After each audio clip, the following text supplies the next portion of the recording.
اعوذ باللہ من الشیطان الرجیم بسم اللہ الرحمن الرحیم۔ رمضان المبارک میں سورہ کوثر کا یہ خاص عمل دے رہا ہوں، اللہ کے لیے اس عمل کو کیجئے۔ نیا گھر، نئی گاڑی، بنگلہ، دولت جو بھی چاہیے اللہ تعالیٰ غیب سے عطا کر دے گا۔ آپ ایک بار آزما لیں، انشاءاللہ ہر رمضان کا شدت سے آپ انتظار کریں گے۔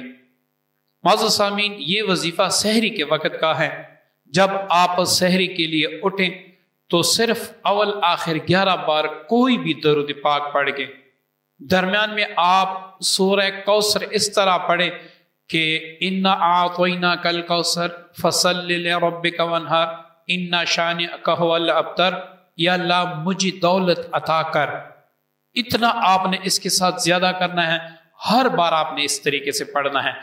اسی طرح آپ نے 100 کی تعداد پوری کرنی ہے۔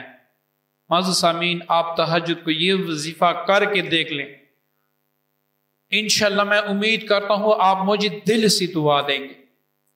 ساری زندگی کی بندشیں، نحوستیں، بے برکتیاں اللہ تعالیٰ ختم فرما دے گا اور آپ کی زندگی ایک نئے سرے سے شروع ہو جائے گی۔ اللہ تعالیٰ غیب کے خزانوں سے آپ کو عطا کر دے گا، بس آپ کا یقین کامل ہونا چاہیے۔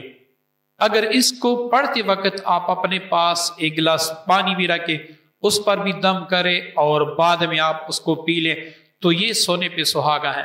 مزید آپ کی جو وظیفہ ہے اس میں پختگی آئے گی، وہ انتہائی پرتاثیر ہوگی۔ آپ کو کسی کے پاس جانے کی بھی ضرورت نہیں ہوگی، بس غیب کے خزانوں سے اللہ تعالیٰ نوازے گا۔ آپ پورا رمضان اس وظیفے کو پڑھیں یا پھر صرف پہلے یا دوسرے عشرے تک پڑھ لیں، آپ کو مزہ آ جائے تو زندگی کا ورد بنا لیں۔ رمضان کے بعد اس وظیفے کو آپ پھر روزانہ فجر کے بعد 41 بار پڑھا کریں۔ امید کرتا ہوں آج کا عمل، آج کی ویڈیو پسند آئی ہوگی۔ دعا میں یاد رکھیے گا۔ السلام علیکم ورحمۃ اللہ وبرکاتہ۔